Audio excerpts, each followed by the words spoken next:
Inilah Adam. Dia menghidapi penyakit gout. Cubalah Ural. Ia boleh membantu untuk mencegah pengkristalan asid urik dalam terapi gout. Ural, pengekali air kencing yang berkesan untuk gout. Assalamualaikum, anda sedang menonton Sekilas Fakta 9 Februari 2024 bersama saya, Saif Akmal.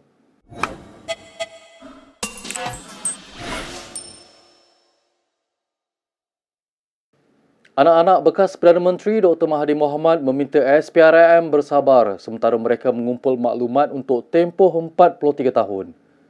Menyifatkan ia sebagai usaha yang mustahil, Mohzani dan Mirzan berkata demikian sebagai maklum balas kepada Ketua Pesuruhjaya SPRM Azam Baki.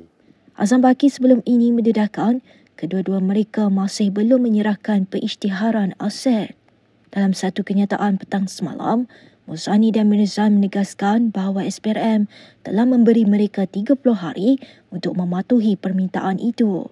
Katanya SPRM meminta mereka senaraikan aset sejak 1981 iaitu tahun bapa mereka Dr. Mahathir Mohamad menjadi Perdana Menteri.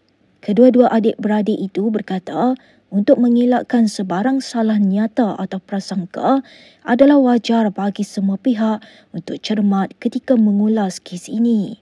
Pada Selasa, Azam Baki mengingatkan kedua-dua mereka boleh menghadapi tindakan undang-undang jika gagal mengisytiharkan harta seperti diminta.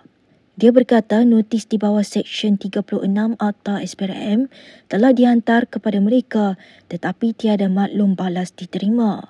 Azam Baki juga menyatakan bahawa kedua-dua mereka boleh meminta lebih masa apabila tempoh notis tamat pada pertengahan bulan ini.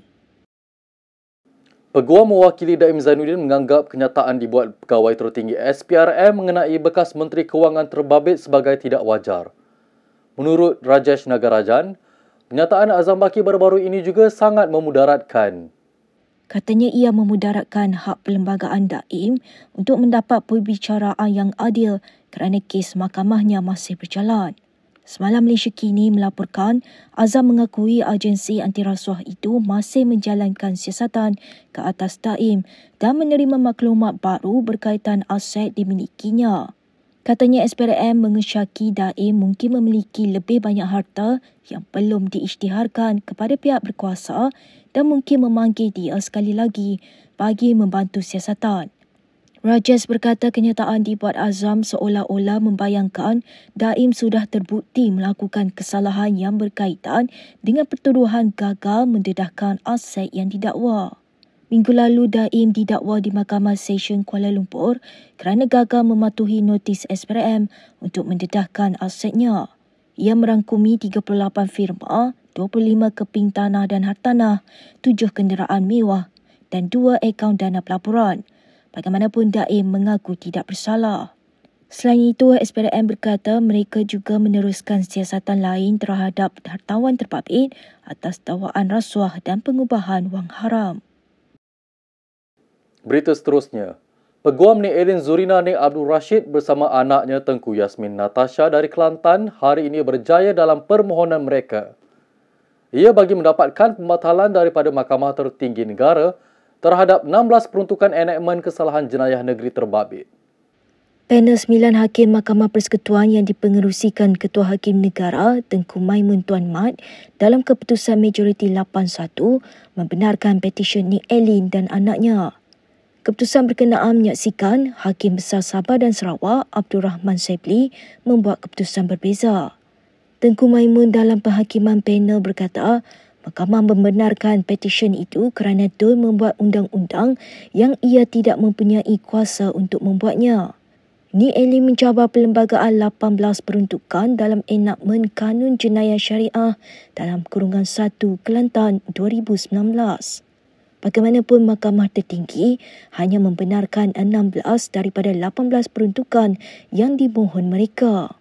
Sementara itu bercakap kepada media selepas keputusan itu, Nik Elin berkata dia membawa kes itu untuk menegakkan perlembagaan persekutuan dan demi kebaikan Malaysia.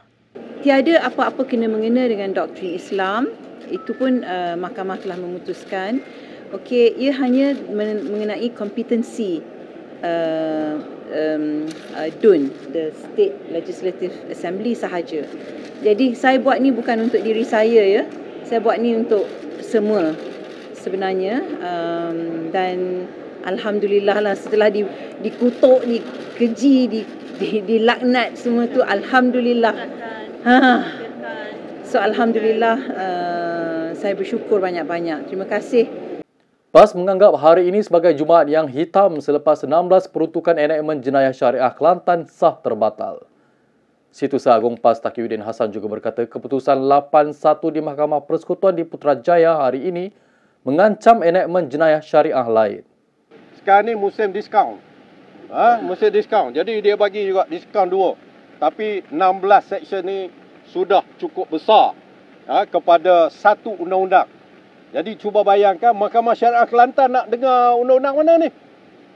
Mahkamah ada, besar, cantik. Tapi undang-undang dibatalkan. Itu keadaan yang perlu kita faham. Jadi sebagai rakyat Malaysia, lebih-lebih lagi rakyat Kelantan yang ada, sebab undang-undang jenayah syariah ni adalah undang-undang negeri, kita amat sedih pada hari ini. This is a Black Friday. Jumaat yang hitam kepada jenayah, kepada syariah Islam, kepada undang-undang syariah Islam. Itu yang boleh kita gambarkan. Beliau berkata demikian ketika ditemui media di pekarangan Istana Kehakiman Putrajaya hari ini. Terdahulu Taqiyuddin menyertai beberapa ratus orang berhimpun di kawasan kompleks mahkamah berkenaan bagi menunggu keputusan panel 9 hakim yang mendengar cabaran perundangan ke atas enakmen terpabit. Himpunan Selamatkan Syariah itu turut dihadiri bekas Menteri Besar Kelantan Ahmad Yaakob, Ketua Penerangan PAS Ahmad Fadli Syari, Ahli Parlimen Bajuk Syahir Sulaiman dan Naib Presiden Bersatu Razi Jidin. Mereka hadir dan berkumpul di luar bangunan mahkamah seawal jam 7.30 pagi dan mengadakan solat sunat hajat kira-kira jam 9 pagi di perkarangan Kompleks Perpadanan Putrajaya. Dalam pada itu, Perdana Menteri Anwar Ibrahim berkata kerajaan perpaduan tidak terlibat dalam keputusan Mahkamah Persekutuan hari ini yang membatalkan 16 peruntukan enakmen kesalahan jenayah Kelantan.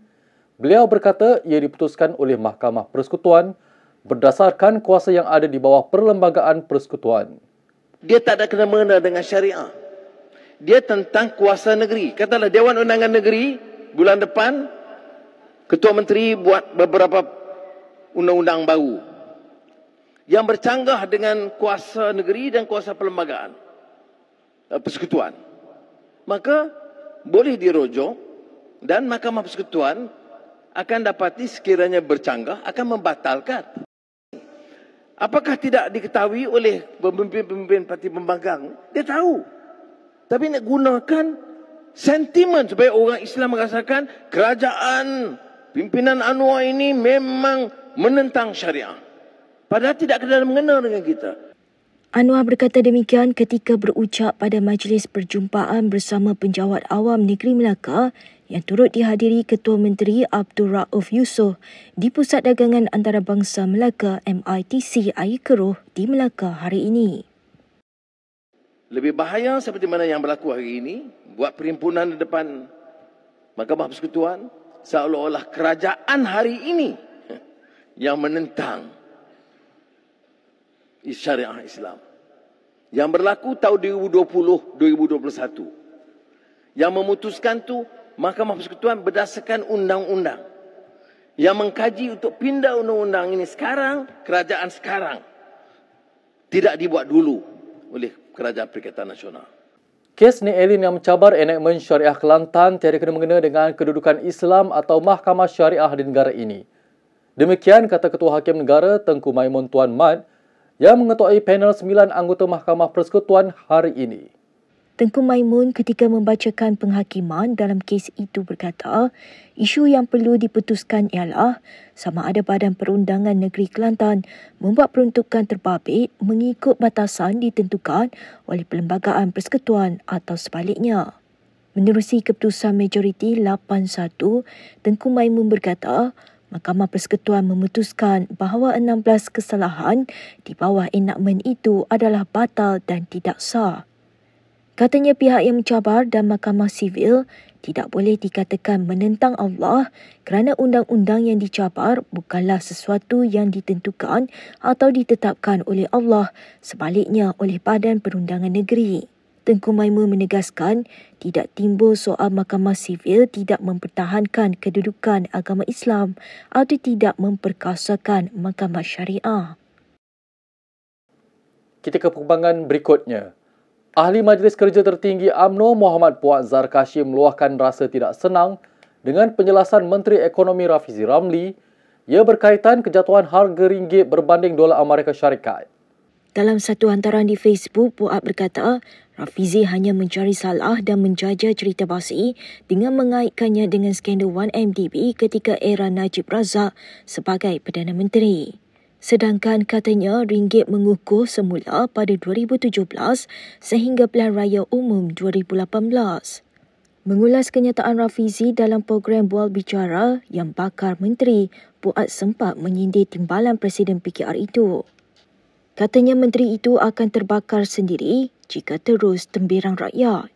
Sementara itu Rafizi ketika mempromosikan rancangan Bual Bicaranya berkata, kejatuhan ketara nilai ringgit bermula pada tahun 2015 akibat kebimbangan pelabur dan pasaran ekoran skandal 1MDB. Dia juga berkata nilai ringgit tidak pernah pulih sepenuhnya dari kejatuhan ketara 2015. Berikut beberapa lagi ringkasan berita untuk hari ini.